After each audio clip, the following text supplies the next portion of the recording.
Olá pessoal, tudo bom? Então, hoje veio uma pergunta sobre dom de línguas, né? Comumente a gente tem aí duas visões sobre o dom de línguas. Uma é que o dom de línguas ele sempre foi usado para evangelizar, para fazer pregações. Então, pessoas que têm de outras nacionalidades, né? Então, o dom de línguas é usado para alcançar essas pessoas através de uma pregação na língua delas. E o outro seria a questão de que o dom de línguas, na verdade, são línguas estranhas, idiomas não conhecidos, que é uma manifestação divina, né? O texto muito utilizado é aquele que diz, né? Aquele que fala em línguas, fala a Deus em mistérios e tudo mais, né? Bom, como é que a gente pode entender esse assunto, né? Eu fiz aqui até uma resposta no Facebook sobre esse assunto e eu queria colocar alguns pontos importantes, tá? Primeiro, eu queria tratar da questão se o dom de línguas ele é para pregação e evangelismo, tá? Então, assim, quando a gente lê em Atos 2, vocês conhecem a história, né? Ali foi derramado o Espírito Santo e os discípulos falaram em línguas, né? Em idiomas das pessoas que estavam ali, né? Porque ali era a festa de Pentecostes e pessoas de muitas nações estavam ali, né? E eles ouviam na sua própria língua os discípulos falarem. Os discípulos não sabiam aquelas línguas, né? E aí depois a gente vê a pregação de Pedro, 3.000 pessoas se convertem e tal. E aí Pedro diz, né, que essas manifestações eram uma profecia de Joel. Ok. Pessoal, primeiro ponto para esclarecer. É, Paulo, em 1 Coríntios capítulo 14, verso 26 ao 28, diz o seguinte, que falar em línguas é diferente de traduzir línguas, são dons diferentes, tá? Então, assim, alguns dizem assim, não, Pedro pregou e aí os discípulos traduziram para as outras línguas, tá? Gente, isso não, eu acho que é complicado, né? Por alguns motivos, né? Primeiro, o texto em nenhum lugar menciona que Pedro pregou e os discípulos traduziram. Isso não existe no texto, essa informação, tá? E dom de línguas não é a mesma coisa que dom de interpretar línguas. O texto ali menciona apenas falar línguas, não interpretar e traduzir. Então, esse é o segundo ponto, né? Então, outro ponto aqui importante é que Paulo esclarece que o falar em línguas ele é sempre direcionado a Deus, nunca aos homens. Então ele fala isso em 1 Coríntios capítulo 14, verso 2, verso 27 e 28.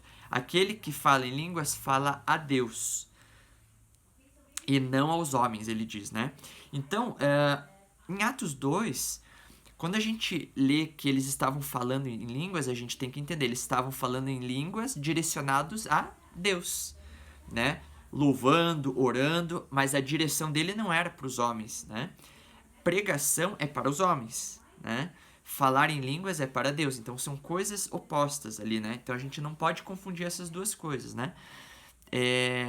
Então, uma cena muito interessante que a gente observa que realmente eles estavam direcionando o falar em línguas a Deus em Atos 2 é a cena onde eles parecem embriagados, né? Inclusive eles falam, nossa, parece que estão embriagados, né?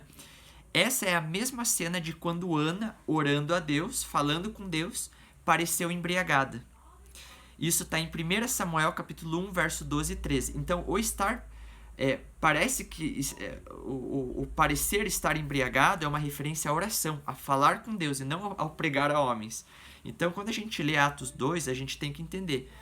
Os discípulos estavam falando em línguas conhecidas, maternas, mas eles não estavam pregando, eles estavam falando a Deus, né? Direcionando a Deus. E isso chamou a atenção daquelas pessoas, tá? Então eles não estavam direcionando as pessoas, vamos pregar aqui, vou falar. Não, não. Eles estavam louvando a Deus, orando, falando com Deus, tá? Como Paulo explica em 1 Coríntios capítulo 14, verso 2, tá? Outro ponto aqui que eu já mencionei, é que Atos 2 não diz que os discípulos traduziram o que Pedro falou, né?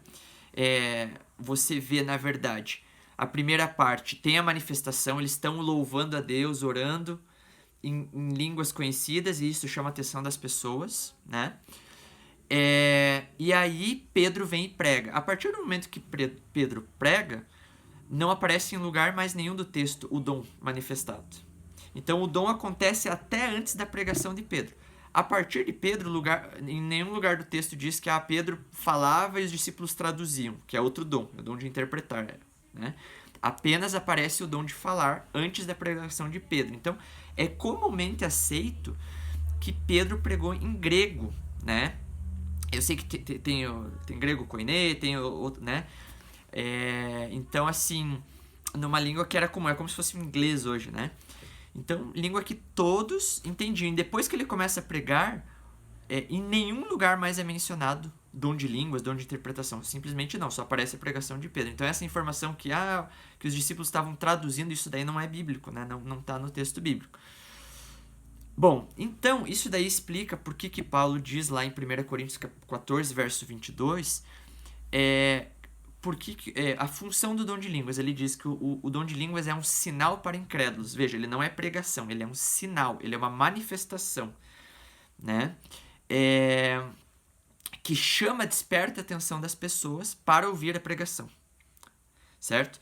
Então, aquele dom foi dado como um sinal, despertou a atenção das pessoas quando eles estavam falando com Deus, né, na língua materna, e aí Pedro usou isso para prender a atenção deles para pregar. Então, Paulo esclarece ali em 1 Coríntios capítulo 14, verso 22, que o dom de línguas, ele é um sinal, ele não é pregação. Ele conduz a pregação, ele está conectado, né? Ele conduz como um despertar, como um milagre, por exemplo. O milagre em si mesmo não é uma pregação, mas ele desperta a pessoa para ouvir a palavra, né? E a pregação é outro dom, né? Tem dom de línguas, dom de intérprete, dom de pregação, né? De ensinar. Daí esse é outro dom, tá? Então, primeira conclusão que a gente chega em nenhum lugar de Atos 2 é mencionado que os discípulos traduziram línguas enquanto Pedro falava. Essa informação não existe, né? Pedro falando e eles traduzindo, isso não existe no texto. O que o texto diz é que eles falaram a Deus em outros idiomas antes de Pedro pregar, né? E isso despertou a atenção das pessoas. Então são dons diferentes. Isso deve ficar claro, falar ou interpretar, né? Atos 2 só fala de falar, não fala de interpretar. O falar em línguas, segundo ponto, nunca é direcionado a homens, somente a Deus. Isso é a prova, né? A gente tem quando eles parecem embriagados, que é a mesma cena de 1 Samuel capítulo 1, verso 12 e 13, que é uma cena de oração, tá? E não de pregação, né? Então, logo, dom de línguas, a gente entende que a função dele não é pregação, mas é ser um sinal, como Paulo afirma, né? Para chamar a atenção dos incrédulos para ouvirem a pregação, então, né? Então, ele é uma ponte de conexão entre uma coisa e outra. Então, o dom de línguas existe para o evangelismo? Sim, né? Mas não como pregação, que é outro dom, e sim como sinal, uma ponte para levar as pessoas até Deus, tá? Bom, então essa é a primeira consideração. Que foge um pouquinho da interpretação tradicional, né? Que o dom de línguas é a pregação, enfim, né? E aí tem outro ponto que, às vezes as pessoas vão para um outro extremo, que seria a ideia de que as línguas são... aquele que fala, Deus fala em mistérios, né? Daí falam da língua dos anjos e tudo mais, né? Mas eu acho que isso está muito bem já esclarecido por Paulo, né? Ele diz, ainda que eu falasse... Eu falo mais línguas que todos vós, mas ainda que eu falasse a língua dos anjos. Ou seja, ele não fala a língua dos anjos, mas ele fala todas as outras, as demais, né? E então, ninguém pode dizer que fala a língua dos anjos, né? Porque Paulo mesmo diz que ele não falava, e ele diz que não é lícito o ser humano falar, né? Então, e daí em 1 Coríntios 14 ele vai esclarecer que né, as línguas, elas são compreensíveis, não há nenhuma língua que não seja compreensível, né? Então talvez seja incompreensível para quem fala, né? A pessoa que está falando, manifestando o dom, ela precisa de um intérprete para entender o que ela está falando. Por quê? Porque ela está falando um idioma que ela não conhece. Aí sim, mas todos os idiomas são conhecidos, né? E aí vem a pergunta, mas por que esse dom não se manifesta hoje em dia, né? Na verdade, o mundo tem aí quantos bilhões de pessoas? A gente não sabe aonde que ele se manifesta, né? E o Espírito Santo manifesta da forma como ele deseja, né? Naquele momento onde tinham pessoas de muitas nacionalidades diferentes, o Espírito Santo achou necessário derramar aquele dom, né? Mas ele pode derramar dons diferentes em diferentes épocas, né? Paulo vai dizer que é o Espírito quem escolhe, né, como derramar cada dom, né? Na época que ele quer, do jeito que ele quer. Não somos nós que determinamos, né? Então, há dons que aparecem numa época mais que outros, né? E a gente vê outros dons, por exemplo, tem testemunhos de pessoas que falaram, por exemplo, eu falei em português e o cara da China entendeu, né? Isso não é falar em línguas, tá? Isso daí é talvez mais próximo do dom de interpretar, né? Ou seja, ele falou na língua normal, mas o Espírito Santo interpretou no ouvido do chinês lá, por exemplo, né? Então o Espírito Santo pode fazer de diversas formas. O texto bíblico, ele fala de falar em línguas de você, né, é outra coisa, né? Então, manifestações em relação a línguas pode ser de diversas formas. Intérprete, pode ser a oração em línguas, pode ser o cara falar e outro... Mas são dons diferentes, são coisas diferentes. A gente não pode confundir quando lê o texto bíblico. Às vezes, quando a gente lê o texto bíblico, a gente enfia todas essas ideias lá, mas a gente tem que saber separar as coisas, né? Então, gente, eu acho que é isso. Se vocês tiverem alguma dúvida, tá bom? Sobre o dom de línguas, né? E sempre lembrando, né, que quem determina essas coisas é o Espírito Santo. As pessoas não têm mais ou menos o Espírito Santo porque tem o dom de línguas ou não tem, né? Na verdade, a Bíblia diz que Deus dá o dons diferentes para cada pessoa, né? Então, e que esse não é o dom mais importante, né? Paulo diz, inclusive, que devemos procurar mais profetizar, né? Que seria exortar a igreja, conduzir, guiar, né? Isso é mais importante, né? E talvez Deus não manifeste tanto hoje o dom de línguas porque você está numa cidade, né, onde todo mundo fala português, né? Então, talvez assim não seja, né, não tenha nem um objetivo. Lá você vê 3.000 pessoas, cada uma de uma nacionalidade, aí fazia sentido, né? Então, né, o Espírito Santo quem decide aí o que ele faz, né?